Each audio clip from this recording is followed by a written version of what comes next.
Dan dalam kondisi seperti itu ini sangat berbahaya. Kalau yang melakukan godaan itu adalah perempuan, bukan laki-laki. Karena biasanya normalnya laki-laki yang menggoda perempuan. Jarang-jarang itu ada perempuan yang menggoda laki-laki. Kalau ada perempuan yang menggoda laki-laki, sudah betul-betul mau sekali itu. Dalam bahasanya, bahasa ringannya, atau dia sudah suka sekali, ya bahasa lebih sederhananya kalau begitu. Kan kalau laki-laki goda perempuan, orang mengatakan wajar-wajar saja, karena memang sudah seperti itu secara umumnya. Tapi kalau sudah sebaliknya, oh ini sudah dalam kondisi berbahaya ini. Bahwasanya bergaul dan sering berinteraksi dengan al-usat, pelaku maksiat yang gemar memang melakukan maksiat, atau orang-orang yang gemar melakukan dosa, para pelaku dosa itu al-mudnibin, min asbabi al-wuqu' fi al-ma'siyah. Itu adalah salah satu hal yang bisa mengantarkan kita jatuh juga dalam sebuah maksiat. Allah Subhanahu wa taala menjadikan surah Yusuf agar kita mengambil pelajaran yang begitu banyak di dalamnya. Allah menyebutkan kisah Yusuf itu adalah ahsanul qasasi, kisah yang paling indah. Membahas tentang tadabbur surat Yusuf alaihi salatu wassalam.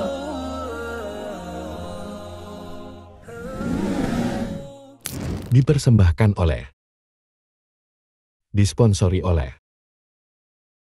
Semoga Anda dan keluarga bahagia serta sehat selalu.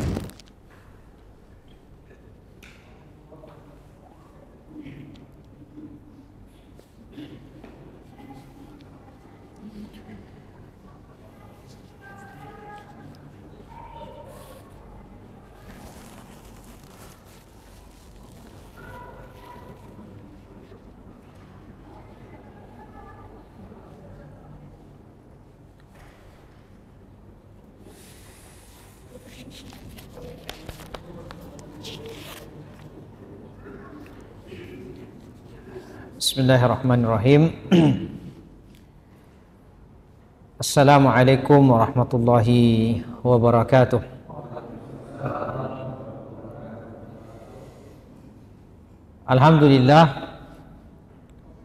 Alhamdulillahi rabbil alamin, wa bihi nasta'inu ala umuri dunya waddin. Asyhadu an la ilaha illallah wahdahu la syarikalah, wa asyhadu anna Muhammadan abduhu wa rasuluh, ballagha risalata wa addal amanah, wa nasaha al-ummah wa kashafa Allahu bihi al-ghummah. Salawatullahi wa salamuhu alaihi wa ala alihi wa ashabihi wa man sara ala nahjihi wa istanna bi sunnatihi ila yaumiddin.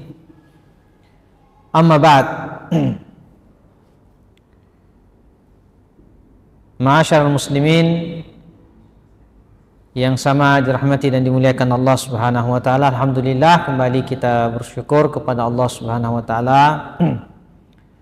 Di malam yang mulia ini kita kembali sama-sama berada di masjid ini, di tempat yang mulia, tempat suci ini. Tentu di antara tujuannya adalah untuk melaksanakan ibadah, kewajiban kita kepada Allah Subhanahu wa taala, dan kita sudah melaksanakan sholat Isya secara berjamaah dan akan dilanjutkan sebentar dengan sholat sunnah tarawih. Nah, untuk mengisi waktu-waktu yang mulia ini kita lanjutkan kembali kajian kita pada tadabbur surah Yusuf, di mana pada malam hari ini kita akan melanjutkan dari apa yang sudah kita baca semalam, dan kita masuk pada tema baru. Ya, kita sudah menyelesaikan satu tema kemarin, walaupun tema yang kita bahas kemarin itu adalah sambungan dari pembahasan yang sudah dijelaskan oleh Ustadz kita.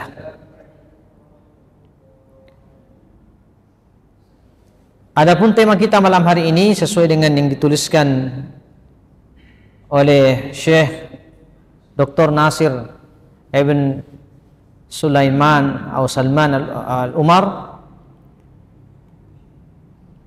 Beliau menuliskan tema di sini, idza fashat al-fahishatu, jika kerusakan itu sudah merajalela, istamra'at Artinya jika kerusakan di tengah kehidupan kita itu sudah sedemikian maraknya dan sedemikian banyaknya, sudah sangat merajalela, maka kerusakan-kerusakan itu akan menimbulkan kerusakan-kerusakan yang lain setelahnya. Iya. Artinya kalau sudah banyak sekali permasalahan yang ada di tengah kehidupan kita, maka permasalahan itu akan memunculkan masalah-masalah baru yang lainnya, dan itu kita saksikan bersama-sama. Semakin banyak problem, maka problem yang satu ini akan melahirkan problem-problem yang lain. Ya. Dan inilah yang juga disebutkan di dalam pembahasan surah Yusuf yang kita bahas. Di awal penjelasan ini, Syekh di sini, Syekh Nasir Ibn Sulaiman Al-Umar mengutip ayat dalam surah Yusuf ketika Allah Subhanahu wa taala menggambarkan tentang apa yang dikatakan oleh perempuan-perempuan itu, ya. Perempuan-perempuan yang merupakan teman Al-Aziz, istri daripada raja, yang menggoda Nabi Yusuf alaihissalam. Qalat an-niswa, perempuan-perempuan tersebut mengatakan, yang digambarkan dalam Al-Quran, imra'atul azizi turawidu fataha an nafsihi, ya, bahwa sang wanita istri raja ini menggoda budaknya Nabi Yusuf alaihissalam untuk melakukan sesuatu, ya, untuk melakukan maksiat. Imra'atul aziz turawidu fataha an nafsihi, ya, sang wanita ini menggoda agar sang laki-laki Nabi Yusuf ini melakukan suatu hal yang buruk terhadap dirinya.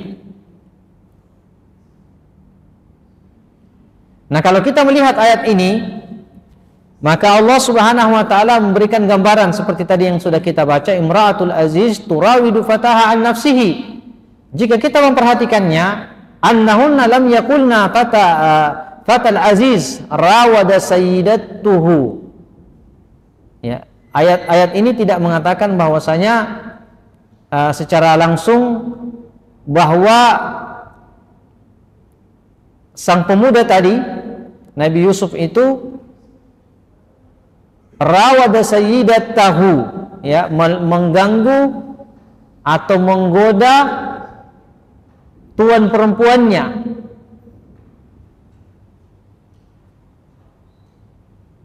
Nah, ini kita bisa mengambil satu kesimpulan bahwasanya yang memang melakukan kesalahan dari awal atau yang menggoda dari awal itu adalah sang perempuan ini. Dan dalam kondisi seperti itu ini sangat berbahaya, ya, kalau yang melakukan godaan itu adalah perempuan, bukan laki-laki. Karena biasanya normalnya laki-laki yang menggoda perempuan. Jarang-jarang itu ada perempuan yang menggoda laki-laki.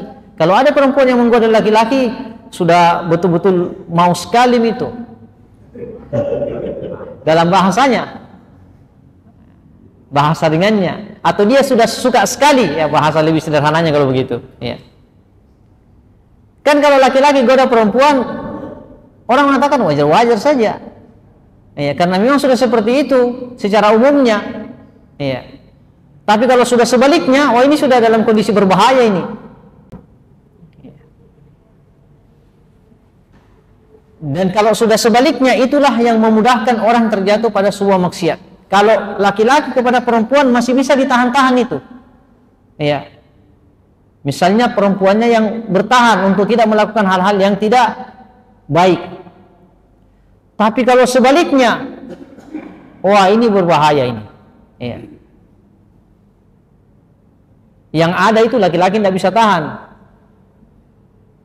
Kalau digoda perempuan, bagaimanapun kondisinya, makanya perempuan itu ya merupakan fitnah sangat besar bagi laki-laki, ya. Karena kalau dia yang menggoda, wah, ini bahaya, ya. Nah, ini pelajaran pertama yang bisa kita petik dari hal ini.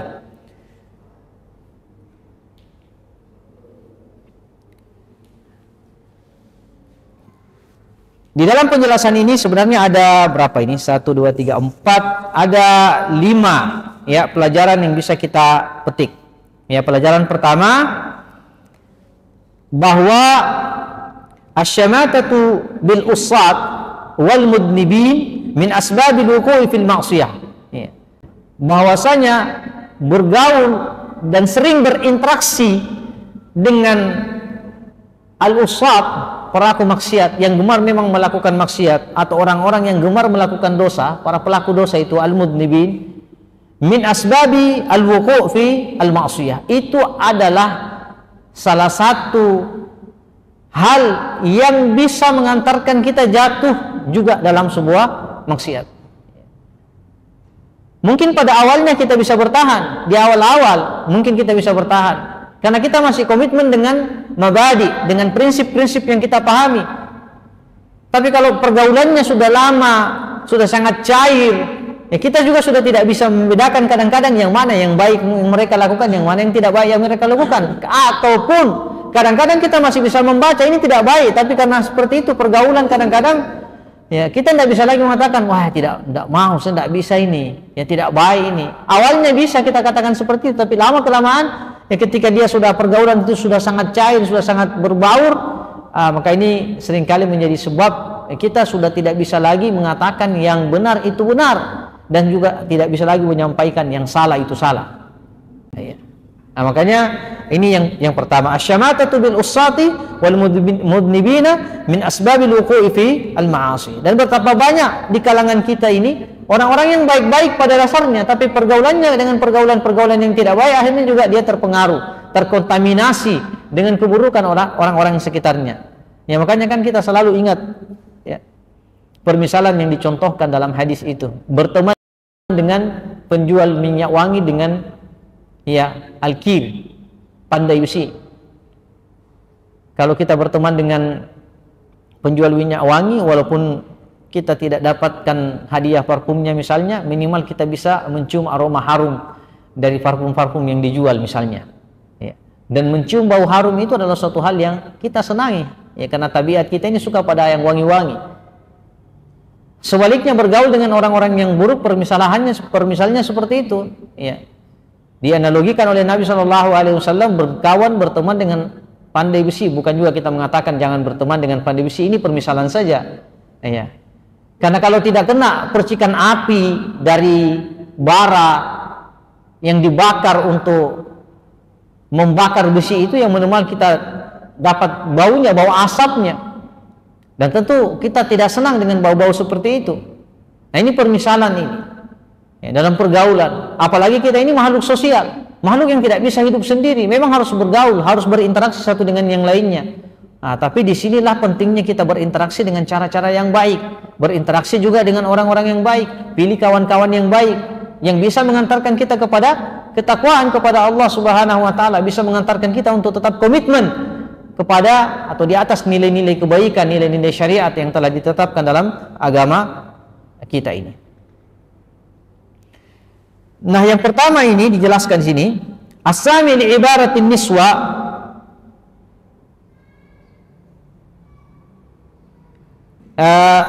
yalhadu li awwali wahlatin annaha taftahu bisyamatati wat tanaqqusi li imratil aziz ya, bahwasanya kita yang membaca ayat tadi itu kita melihat itu kan kelompok perempuan berteman dengan istri raja.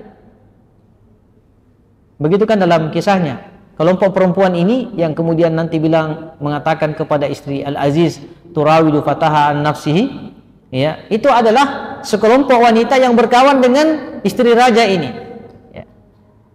Nah, coba kita lihat pengaruh kawan ini ya. Sekelompok wanita yang berkawan dengan seorang istri raja ya.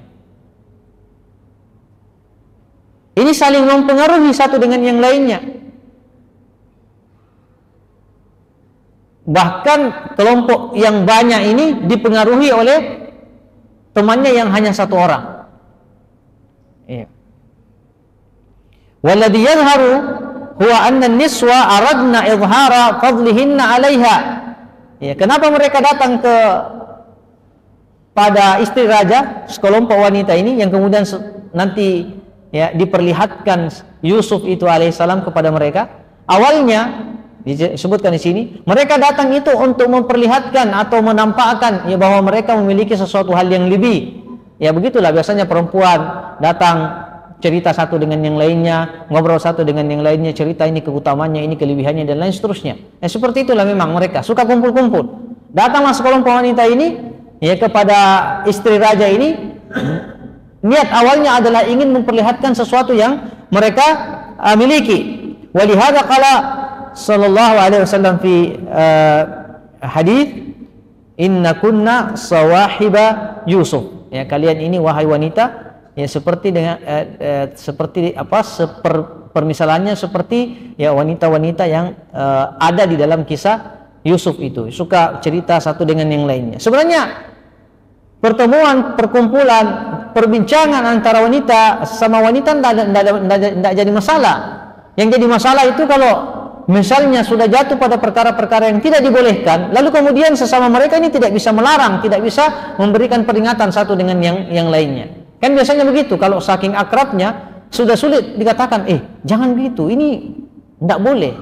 Atau, kenapa begitu? Yang ini yang lebih bagus. Kadang-kadang sulit untuk mengatakan perkataan-perkataan ya seperti itu. Kita saja ini, ya kadang-kadang ada rasa canggung ya untuk menyampaikan suatu hal yang padahal itu sebuah kebenaran. Ya.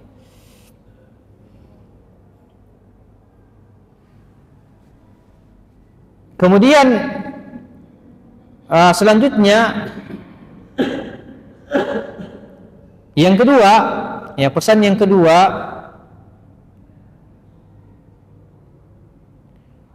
adalah minal munkari at-tadhahuru bin nushi wa istinkaril munkar min ajli syamatati au izharul fadl.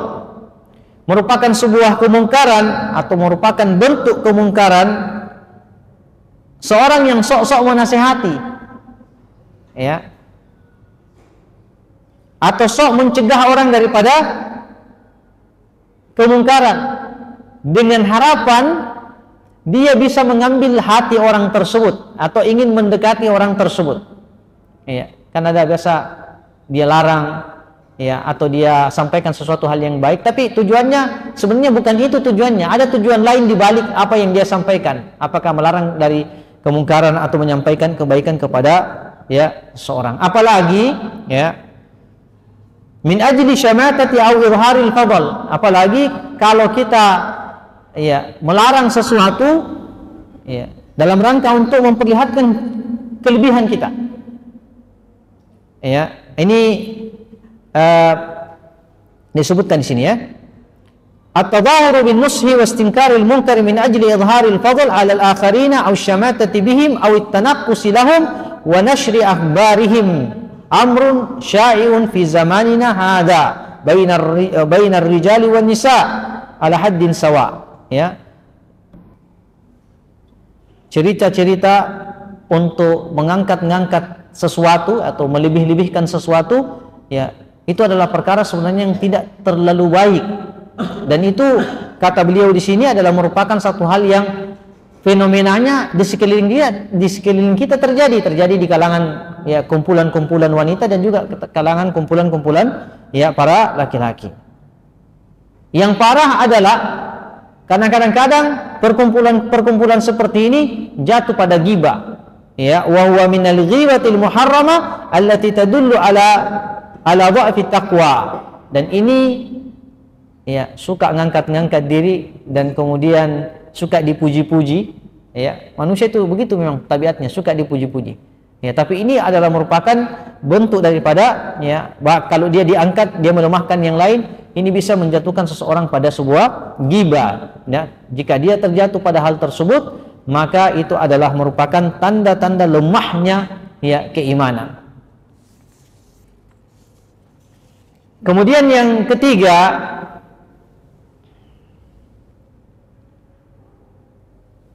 hikmah dari potongan ayat tadi yang kita baca bahwa sukutu al-haya min ityani al-fawahish, ya, sukutul ahya min ityani al-fawahish al-mudha'a, ya, hilangnya rasa malu diakibatkan bertebarannya dan tersebarnya, ya, banyaknya maksiat, yang inilah yang memudahkan kita terjatuh pada maksiat tersebut. Ya. Hilangnya rasa malu itu menyebabkan seseorang mudah terjatuh pada maksiat. Banyak sekali maksiat di sekeliling kita, begitu banyak kesalahan-kesalahan yang bertebaran. Tapi karena memang ada orang yang sudah hilang, kata orang sudah putus urat malunya. Ya. Perkara-perkara yang buruk pun yang orang lain lakukan itu secara sembunyi-sembunyi, dia lakukan secara terang-terangan. Ini juga diakibatkan salah satu dampak dari, ya, hilangnya rasa malu itu untuk terjatuh pada sebuah kemaksiatan. Ya. Makanya di sini disebutkan al-fahishatu idza fasya amruha, keburukan kalau sudah sangat banyak bertebaran, saqatal hayatu min ityaniha, maka rasa malu untuk melakukan perbuatan salah itu sudah akan hilang. Dan ini bahaya kalau sudah seperti ini. Ya. Dan inilah juga yang diinformasikan oleh Nabi Shallallahu Alaihi Wasallam di antara sebab tidak diterimanya doa kita, bahkan ya ummul bala atau ta'ummul bala, sebab turunnya bala itu secara umum mengena semua yang baik, yang tidak baik, yang soleh, yang tidak soleh, semua kena. Di antaranya adalah ketika fahisyah, perlakuan-perlakuan buruk, maksiat-maksiat itu sudah dilakukan oleh manusia secara terang-terangan, tidak lagi malu-malu. Iya, waliyadzubillah. Alhamdulillah kita di tempat kita ini rasa malu orang itu masih sangat tinggi, tapi hari demi hari nampak ini menjadi tantangan dakwah kita juga, ya, khususnya kita di lembaga dakwah ini. Ya. Semakin hari semakin banyak maksiat, semakin bertebaran kerusakan, dan semakin tidak malu orang untuk terjatuh pada maksiat-maksiat tersebut, meskipun di tempat-tempat umum. Meskipun di tempat-tempat umum. Nah, inilah menjadi satu kewajiban bersama, bagaimana berupaya atau kita lakukan upaya-upaya sistematis agar ini kembali, ya, dinormalkan minimal. Bagaimana agar kerusakan atau kemaksiatan yang memang selama ini tabu dilakukan oleh masyarakat di tengah-tengah keramaian itu tetap menjadi sebuah hal yang tabu. Jangan sampai, ya, masyarakat kita menjadi terbiasa dengan, ya, kemaksiatan-kemaksiatan tersebut. Ya, karena keterbiasaan mereka juga sebenarnya adalah konsekuensi daripada lambatnya gerak laju daripada dakwah itu sendiri. Sekiranya dakwah itu kuat, maka tentu mereka akan tersentuh minimal dengan pesan-pesan dakwah. Tapi karena dakwah itu melemah, maka mungkin tidak sampai kepada mereka, atau sampai kepada mereka tapi hanya mungkin sekali dua kali, yang mereka belum bisa tercerahkan dan tersadarkan dari apa yang mereka lakukan. Ya, ini ya, yang penting. Al-fahishatu idza fasha amruha saqatal haya'u min ityaniha wa sahulat muqarafatuha, dan semakin mudah orang untuk terjatuh di dalamnya, bahkan melakukannya. Bal, ini lebih parah lagi, bal rubbama asbahat mukhalafatuha munkaran fil urfi yatarattabu alaihi sijnu wal iqab. Ya. Yang lebih parah ketika kesalahan itu, ya, malah dianggap kebenaran oleh orang lain, yang mana orang yang melakukan kebenaran itu dianggap salah, bahkan, ya, diancam dengan penjara. Ini kisah dipetik dari kisah Nabi Yusuf tentu saja, ya. Ketika beliau menyelamatkan kehormatannya dan dirinya dari ajakan fahisyah, ya, perzinahan oleh seorang wanita. Tapi apa dampaknya? Diberikan atau tidak penghargaan? Malah dikasih masuk penjara. Ya. Orang kan heran-heran, ini orang lakukan kebaikan kok bisa masuk penjara? Sekiranya misalnya ada yang terjatuh pada perbuatan haram, zina dan seterusnya, dimasukkan penjara kalau memang sudah, ya, seperti itu hukumnya, itu yang layak. Tapi ini terbalik situasi dan kondisinya. Yang melakukan kebaikan malah diancam dengan penjara atau diancam dengan ancaman-ancaman yang tidak layak baginya. Ini disebabkan karena sudah merajalelanya itu, ya, kerusakan itu. Sehingga orang mengatakan, ya, kerusakan itu adalah sebuah kebaikan, dan yang mengatakan, ya, kerusakan atau kebaikan sudah terbalik ini, ya. Nah, ini berbahaya. Walihada jad, oleh karena itu jad tasyri'atul Islam mura'iyah hadal makna, harisatun ala kabti qalat as-su'i wa man'i al-fash ar-radila. Makanya Allah Subhanahu wa taala dalam surat Nur di ayat 19 mengatakan innal ladzina yuhibbuna an tashi'al fahishata fil ladzina amanu lahum 'adzabun alim fid dunya wal akhirah wallahu ya'lamu wa antum la ta'lamun. Ya, dalam ayat ini Allah Subhanahu wa taala memberikan gambaran kepada kita bagaimana sebenarnya berinteraksi dengan fahisyah, dengan kerusakan, dengan maksiat, dengan dosa yang tersebar di tengah-tengah kita. Ya. Allah mengatakan innal ladzina yuhibbuna an tashi'al fahisha, sesungguhnya mereka orang-orang yang suka menyebar-nyebarkan fitnah, yang suka menyebar-nyebarkan kemaksiatan, yang suka menyebar-nyebarkan dosa, kerusakan, ya, fahisha fil ladzina amanu, di tengah-tengah orang yang beriman. Apa balasannya kata Allah Subhanahu wa taala? Lahum adzabun alim, bagi mereka ini, para pengrusak ini, ya, para pendosa ini, lahum adzabun alim, bagi mereka siksa yang pedih fid dunya wal akhirah, dalam kehidupan dunia dan dalam kehidupan akhirat. Mereka dapatkan ancaman di dua tempat, tidak tenang hidupnya di dunia dan dia tidak akan selamat di akhirat. Itulah orang-orang yang suka menyebar-nyebarkan fitnah, suka menyebar-nyebarkan, ya, menyebar-nyebarkan kemaksiatan, suka menjadi pelopor maksiat. Ya, orang itu suka jadi pelopor kebaikan. Ini ada orang menjadi pelopor kemaksiatan, ya, sehingga dosa-dosa yang dilakukan oleh orang lain juga dia dapatkan karena dialah yang memulainya. Kalau kita suka pahala jariah, kalau dia juga melakukan dosa yang implikasinya bisa menjadi dosa jariah karena dialah yang melakukan pertama, dia yang mensupport, dia yang mendukung, ya, dia yang melakukan, dan seterusnya, sehingga orang di sekitarnya pun melakukan hal yang sama. Lahum adzabun alim fid dunya wal akhirah wallahu ya'lamu wa antum la ta'lamun. Allah Subhanahu wa taala Maha mengetahui dan kita semua tidak mengetahui apa-apa.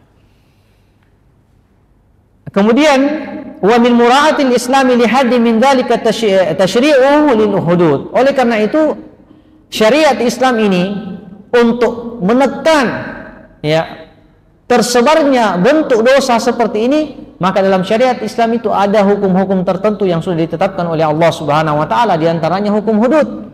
Ya. Hukum hudud. Hukum-hukum yang memang implikasinya langsung ditegakkan hukum kalau dia melakukannya, misalnya pencuri, sudah sampai nisabnya, sudah sampai batasan curiannya, dipotong tangannya. Pezina, kalau dia sudah menikah, maka dirajam sampai mati. Kalau belum menikah, maka dia dicambuk, didera, lalu kemudian diasingkan 1 tahun dari kampungnya. Dia nanti boleh kembali ke kampung setelah habis masanya itu. Itu adalah upaya yang dilakukan oleh syariat Islam agar kemudian orang-orang yang memang wataknya, karakternya seperti ini, suka menyebarkan dosa, suka menyebarkan fitnah, itu tidak bisa melakukan yang mereka lakukan semudah itu. Iya. Cuman kan permasalahannya sekarang adalah untuk membatasi mereka yang sangat sulit dengan, ya, bentuk aturan-aturan yang ada, yang kita miliki. Kan tidak ada hudud. Kalau ada mencuri, tidak ada orang yang dipotong tangannya. Iya. Padahal sebenarnya kalau kita mau berbicara tentang masalah maslahat, iya, kan biasanya ini masalah hukum hudud ini juga yang paling banyak diperbincangkan oleh kalangan-kalangan tertentu, iya, untuk menghalangi upaya penegakan syariat Islam. Padahal penegakan syariat Islam ini tidak ada masalah. Walaupun sebagian orang menganggapnya masalah, ya, karena kepentingannya di sana banyak akan terhalangi dengan penegakan syariat Islam. Tapi penegakan syariat Islam itu adalah suatu hal yang memang harus diupayakan, ya, tentu dengan cara-cara yang baik. Harus diupayakan karena kita tahu bahwasanya dalam penegakan syariat Islam itu di sana ada maslahat, di sana ada manfaat yang Allah Subhanahu wa taala sudah tetapkan untuk itu. Karena tidak mungkin Allah Subhanahu wa taala menetapkan satu hukum, satu syariat lalu kemudian tidak ada manfaatnya. Bahkan mungkin ada yang mengatakan ya zalim. Ya, menghilangkan hak-hak orang lain. Kalau kita kan yakin bahwasanya kalau Allah Subhanahu wa taala tetapkan satu syariat pasti ada hikmahnya. Seperti hudud ini. Ya. Sekiranya dia diterapkan dengan baik, maka orang-orang ini yang suka melakukan kemaksiatan, gemar lakukan kemaksiatan itu tidak akan berani. Itulah hikmahnya kenapa ada hukum syariat, ada hukum-hukum yang sifatnya memang menjadi apa istilahnya ya? Kalau dilakukan itu bisa menjadi efek ya, langsung terasa bagi orang yang lain sehingga yang lain itu tidak akan berani melakukan. Makanya di sini wa min mura'atil Islam lil had min dzalika tasyri' min dzalika tasyri'uhu lil hudud. Ya, untuk menghalau laju gerakan orang-orang yang suka melakukan maksiat ini, yang suka sebar maksiat ini, maka ditetapkanlah ada hukum hudud. Kemudian wa mura'atuhu fi tasyri'iha man'u ghuyu' al-fahisyah. Ya. Wa min dzalika ja'ala al-hadd ya fi zina 'ala man syahida 'alaihi arba'a syuhud ya. Maka di antara syariat juga Allah Subhanahu wa taala ya menetapkan tentang orang yang menuduh orang lain melakukan fahisyah, melakukan zina, itu tidak serampangan dan tidak sembarangan itu. Tiba-tiba datang orang, saya melihat si fulan melakukan zina ya di sana dan di sini. Itu kalau di dalam hukum Islam tidak tiba-tiba diterima persaksiannya, karena konsekuensinya berat. Kalau dia sudah nikah dilempar, dirajam sampai mati. Kalau dia belum menikah maka dia dicambuk, didera di tengah masyarakat, di tengah khalayak, lalu kemudian diasingkan. Itu kalau serampangan menerima beritanya, satu orang tiba-tiba datang menyampaikan, ya hakim, saya melihat seperti ini dan seperti itu. Hakim juga tiba-tiba, oh kalau gitu kita tegakkan ya hujjah. Nah, dan inilah pengalaman buruk ya, atau pengalaman yang menjadi pelajaran bagi kita di beberapa upaya-upaya penegakan syariat Islam yang tidak paripurna atau yang tidak dalam kondisi yang kondusif, sehingga malah menimbulkan statement negatif ya. Dan ini kan pengalaman banyak itu ya. Tempat-tempat yang berupaya untuk penegakan syariat Islam, kalau dia tidak teratur dengan stabil, ini bisa malah membuat masalah. Ya, berapa banyak orang dipotong tangannya belum sampai pada apa yang dia lakukan. Ya, dicambuk, atau dihukum rajam dan seterusnya, belum sampai pada apa yang seharusnya dia ya dapatkan.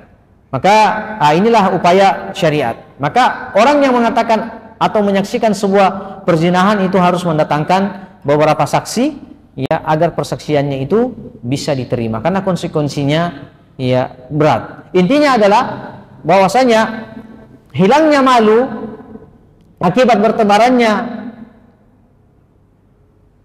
maksiat itu, inilah yang menjadi sebab ya mudahnya orang yang lain pun terjatuh pada ya kemaksiatan, bahkan bisa berbalik ya, yang benar menjadi salah, yang salah menjadi benar. Kemudian yang keempat,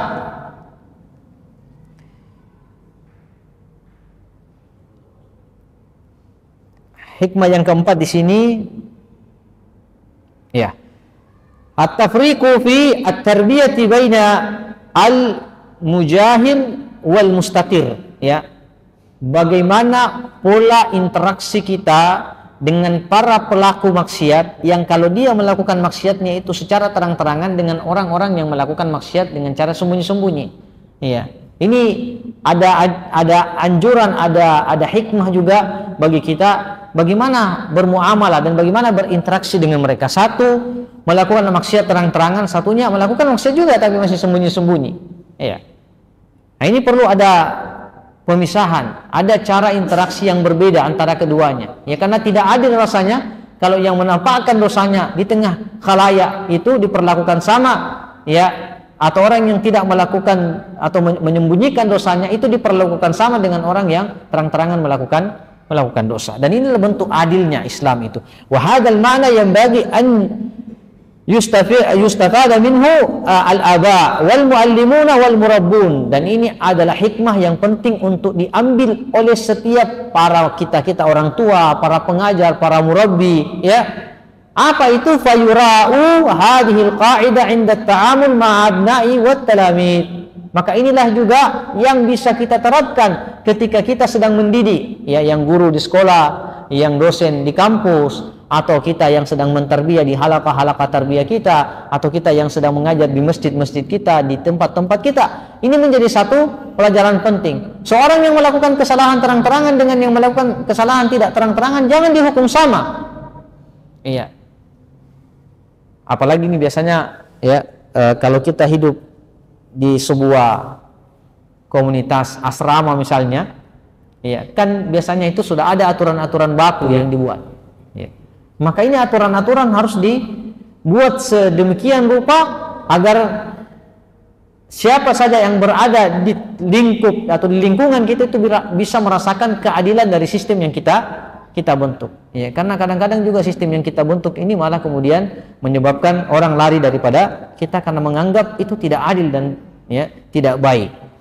Maka di sini beliau mengatakan fayura'u hadhil qa'idah 'inda at-ta'amul ma'al abna'i wat talamid. Contoh realnya, falladhi yudakhinu sirran mathalan yustaru amruhu. Ya. Seorang misalnya anak yang merokok, ya, merokok ini kan kita menganggap, ya, haram, walaupun sebagian menganggap mubah dan sebagian menganggap halal. Ya, ini contohnya juga, tapi kan di sini contohnya merokok. Ya, anggaplah, ya, atau kita sama pendapatnya dengan penulis, kita katakan rokok itu haram. Ya. Beliau mengatakan alladzi yudakhin sirran masalan, ya, yustaru amrahu. Seorang anak yang merokok secara sembunyi-sembunyi, maka kita sebagai seorang pembina juga harus mengupayakan bagaimana kita tahu bahwa dia melakukan kesalahan. Tapi apakah dengan pengetahuan kita bahwa si fulan ini merokok, tiba-tiba kita akan menyampaikan bahwa si fulan melakukan ini dan itu, ya, menyampaikannya di khalayak, ini akan membuat masalah baru.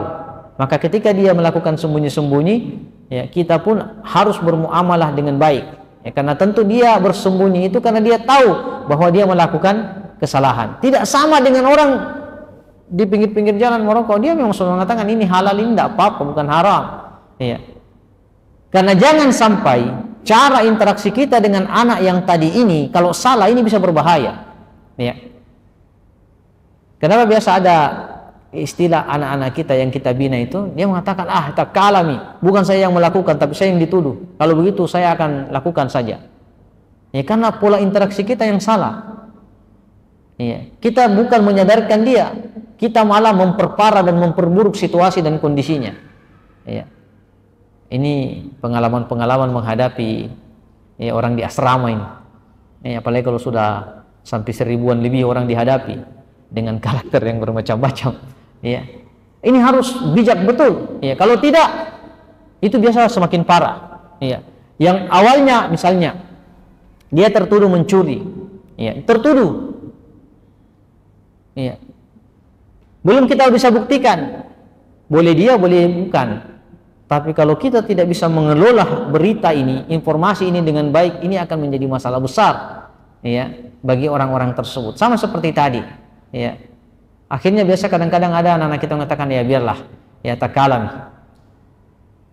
Akhirnya semakin buruk, ya, semakin melakukan perkara-perkara yang tidak baik. Maka di sini lebih dijelaskan lagi oleh Syekh, falladhi yudakhinu sirran mathalan yustaru amruhu wa tu'alat muskilatuhu duna an yash'ura biha min man haulahu. Ya. Kita selesaikan problem masalahnya itu tanpa harus diketahui oleh orang-orang yang ada di sekitarnya. Jadi pola pembinaan ini penting. Apalagi kita kalau berharap, ya, dari pembinaan kita lahir generasi yang lebih baik. Memang membina ini bukan permasalahan mudah, bukan permasalahan gampang, berat, apalagi membina banyak orang. Ya. Maka menyelesaikan masalah-masalah jenis pertama ini harus dengan cara-cara yang baik dan tidak perlu banyak orang yang tahu. Ya, kadang-kadang perlu diberitahu ke orang tuanya atau orang-orang yang terdekatnya. Tapi untuk memberikan informasi kepada orang yang lain itu ya seringkali tidak dibutuhkan.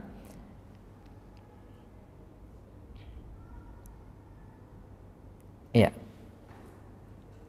Nah, oleh karena itu, walihada lamma ishtahara amru imra'atil azizi wa lam tajid radi'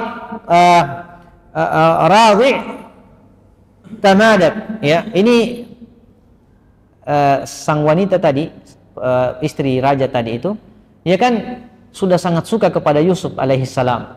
Ya. Tapi tidak ada juga orang yang larang dia.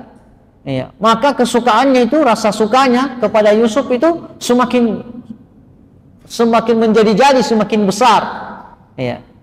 Karena tidak ada yang memberikan peringatan, tidak ada yang mengarahkan. Ya. Apalagi kalau kita sebutkan ya dari kisah yang kemarin atau hikmah yang kemarin, bahwa sebenarnya sang wanita ini menjadi seperti itu sebenarnya salah satu sebabnya adalah suaminya, karena suaminya tidak pernah ada rasa cemburu. Ya. Sehingga semakin menjadi-jadi istrinya. Nah, ini juga sambungan daripada apa yang kita sebutkan tadi. Wa fabada an kanat tastatiru minhu wa tughliqul abwab.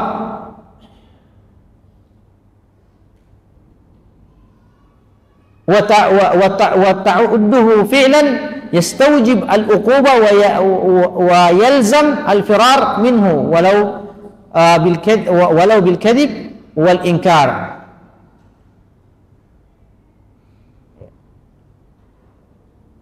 Nah, kita lanjutkan saja ini karena gambaran umumnya sama.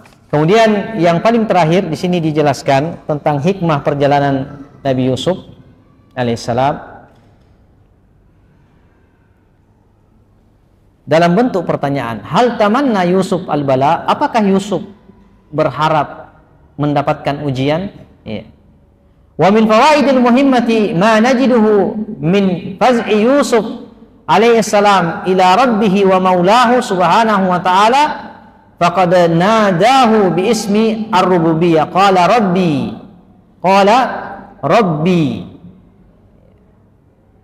rabbi as-sijnu ahabbu ilayya mimma yad'unani ilaihi. Ya. Apakah kan kalau kita baca ayat itu Yusuf mengatakan Rabbi, ya Tuhanku, penjara itu aku lebih sukai ya daripada apa yang diinginkan oleh sang wanita ini terhadapku. Ya kan, coba perhatikan ayatnya. Rabbi as-sijnu ahab ilayya. Jadi pertanyaannya, apakah Yusuf alaihissalam dan apakah boleh mengharapkan mendapatkan ujian dari Allah Subhanahu wa taala? Ya. Karena Yusuf mengatakan, ya tidak apa-apa, saya di penjara saja, saya lebih memilih penjara. Penjara itu kan ujian. Ya, tapi apakah boleh seperti itu memilih ya untuk mendapatkan ujian? Nah, maka di sini disebutkan kepada kita, qala rabbi allati tuhi bil istihdarin ni'am wa tadhkuru salifa al-inayah war ri'ayah wa a'zamuha al-hifdhu min subul al-ghiwayah. Thumma qala as-sijnu ahabbu ilayya mimma yad'unani ilaihi. Ka'annahu, ya dari ayat ini bisa kita ambil satu pelajaran, ka'annahu ya'ni anna as-sijna ibtila'un wal wuqu'u fil munkar ibtila'un fa hadha ahabbu ilayya min muwaqa'atil munkarat wal indimam li rakbi al-jahilin. Artinya begini, Nabi Yusuf berada pada dua pilihan, ya, apakah dia memilih terjatuh pada maksiat atau memilih untuk dipenjarakan. Maka dalam kondisi seperti ini, ya, kita bisa memilih salah satunya. Ya, tentu kita memilih ya untuk mendapatkan ujian saja, ya, walaupun sebagian ya mungkin tidak akan memilih untuk dipenjara. Ya, tapi itulah yang diinformasikan kepada kita sebagai pilihan Nabi Yusuf alaihissalam, bahwa tidak mengapa kita mengambil opsi, ya, mengambil opsi mendapatkan ujian untuk menyelamatkan diri, menyelamatkan kehormatan. Dan di sini Nabi Yusuf tidak hanya menyelamatkan kehormatannya sendiri, dia juga menyelamatkan kehormatan sang wanita, ya, tersebut. Maka di sini bukan berarti kita boleh memilih kesulitan, tetapi dalam kondisi-kondisi tertentu kesulitan itu menjadi satu opsi yang jauh lebih baik, iya, untuk kita pilih menyelamatkan kehormatan kita, menyelamatkan agama kita, menyelamatkan keyakinan kita. Saya kira itu yang bisa saya sampaikan pada kesempatan malam hari ini. Semoga bermanfaat, bisa menambah informasi kita dari kisah Nabi Yusuf alaihi assalam. Saya tutup dengan doa kifaratul majlis. Subhanakallahumma wabihamdik, asyhadu an la ilaha illa anta astaghfiruka wa atubu ilaik. Wa sallallahu ala nabiyyina Muhammadin wa ala alihi wa ashabihi wasallam. Assalamualaikum warahmatullahi wabarakatuh.